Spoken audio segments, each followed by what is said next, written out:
Hello class, today we're going to be looking at our first lecture video for the second 9 weeks. And we're going to start off with the age of Napoleon. We just finished talking about the French Revolution and how France was in a huge turmoil. There was a lot of counter-revolutions going on, people finding you had the reign of terror where a lot of people died. And out of that is going to come a very important military leader, and his name is going to be Napoleon. And he's going to... he was born in 1969. He is going to die in 1821. But remember, you don't have to remember dates. It's just information I want to give you. Napoleon was very unique as far as his background.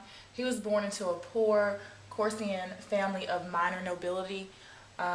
So he didn't have a lot of money. He wasn't part of the higher class of France. At 20 years old, at the beginning of the French Revolution, he went into the military.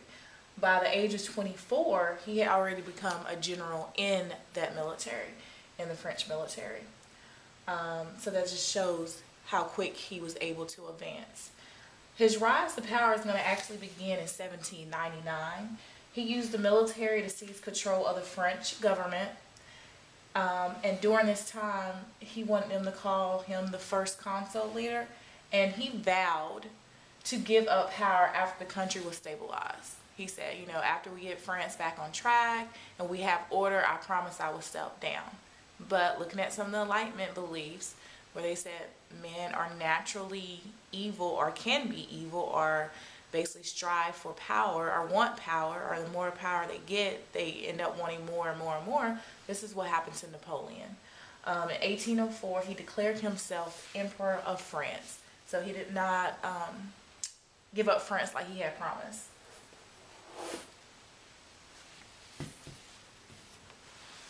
So while he was Emperor of France, he did a lot of different reforms: economic, social, and church. So the economic reforms, remember economics means you're dealing with money. He enforced price controls, especially on foods. That meant that prices could not continuously keep going up. That is inflation, where prices are going up, but our salaries are not changing, our wages are not changing. So it makes it hard for individuals to be able to afford certain things like gas, food. And during this time period, he wanted to stop the inflation on food. And he helped the poor and the hungry. Remember his background. So he didn't forget about those individuals when he was Emperor of France. He encouraged development of new businesses and industries in France because he knew it would bring in new jobs. And he built many new roads, canals, and bridges to improve transportation. So economically, he is going to improve France's status and the status of all the class systems. The upper class, the middle class, and even the poor class. He looked out for all three classes. Socially, he's going to set up free public schools for all boys. Keep in mind, during this time period, women were not seen to go get educated or have the opportunity to get educated. They were seen as basically they stay at home, they take care of the family. So that's why the free public schools were only for boys. But the fact that it was free is a huge benefit to all the class systems in France. He allowed peasants to keep land they had taken from the church or stolen from the nobles, because remember during the French Revolution, the peasants was the larger percentage of the class systems. They did take land from the Roman Catholic Church and from nobles, and he didn't make them give that land back. He let them keep it. He made all jobs open to anyone, which is a big thing. It's not based on class system.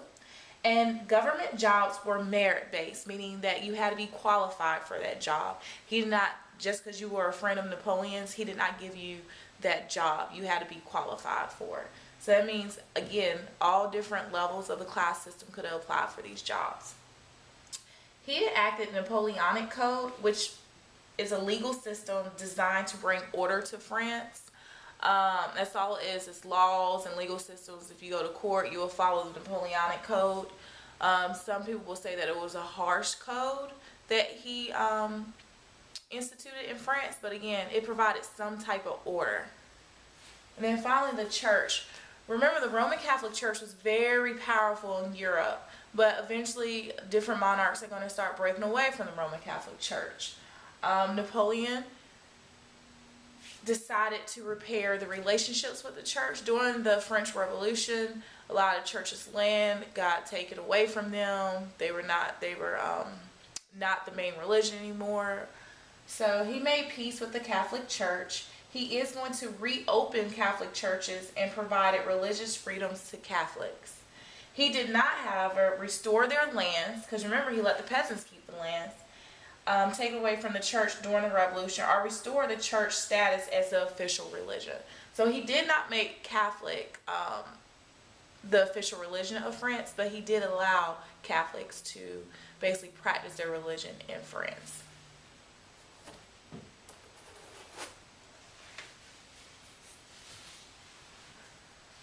So once Napoleon became Emperor of France, he wanted to build an empire. He became hungry for power. He wanted to expand France's borders, and that's what he did. He sought to restore France as a European power. He led a series of strikes against several European countries, such as the Netherlands, Belgium, parts of Italy, Germany. And once he conquered those areas, he just added them to France. So he grew France territory. He made his brother Joseph king of Spain. Many of the conquered people wanted their freedom back. They didn't like the fact that they were now under Napoleon's rule. So they did desire for their freedom. The one European country that Napoleon struggled with, though, was Britain. And he's going to try to go to war with them several times. In the well-known battle of Trafalgar, probably mispronounced that wrong, sorry y'all. He planned to invade England in 1805. However, he lost their powerful navy. Remember, England's location is an island surrounded by water, so European countries have to actually get in a ship and sail to England. It's not like they can just walk across the border and they're in England. So that's the good thing about England's situation being an island. During this battle, 27 British ships defeated 33 French ships. So the British was outnumbered and they still were able to defeat Napoleon. The French are going to lose a total of 22 ships, and Britain lost 0. They didn't lose any during this battle. So, of course, this upset Napoleon. He is going to move on and go to Austria. He crushed the Austrian army at the Battle of Austerlitz. Force and Peace celebrated his win by construction of the Arc de Triomphe in Paris. And I'll show y'all a picture of this art. It's very popular. It's a tourist attraction. People from all over the country go see this art that Napoleon built in celebration of defeating Austria.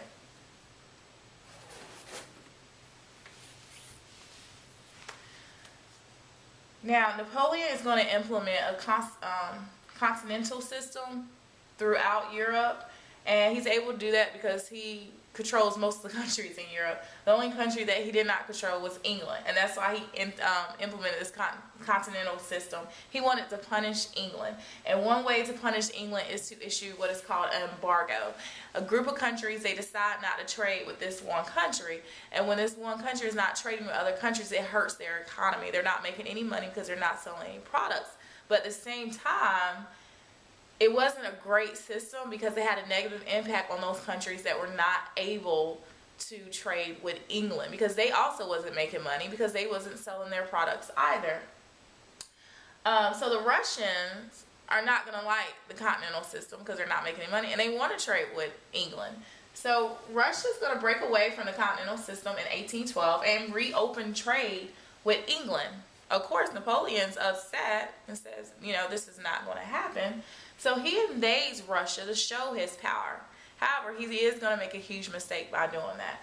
The Russians had a massive amount of land to give up. So what they would do is they'll use a technique of retreating and destroying their land to prevent Napoleon from using its resources, food. So basically, Napoleon would advance towards the Russian army. The Russian army will retreat, but while they're retreating, they're destroying like crops, natural resources that would feed Napoleon's army. So by them using this technique, winter is going to set in. Napoleon was too far from home to resupply his troops because they're in Russia now. He ordered a retreat, but it was too late because winter has set in. 10,000 soldiers survived out of 400,000. So a lot of soldiers died. they starved or they froze to death in Russia. So Russia is going to win that victory. This is going to be the beginning of the end of Napoleon, which leads to Napoleon's downfall. In 1813, a new alliance of Russia, Britain, Austria, and Prussia defeated the weakened French at the Battle of Lützen. Napoleon is going to surrender. So one thing that Napoleon should have watched out for is he is defeating all these European countries, but he was unaware that maybe one day these European countries would join together and try to defeat him, and that's what they did. He was asked out to the tiny island of Elba in the Mediterranean, meaning he was not welcome in Europe anymore. That's where he needed to stay. But Napoleon, being a great military leader, did not give up. He did escape. He returned back to France, took back the leadership role in France. His period is known as the 100th Day. He is defeated again by the British and Prussians at Waterloo, and this is it. He's going to be exiled again to a tiny island in the South Atlantic, where he's going to die in 1821. They're going to make sure they send him to an island where he's not able to come back.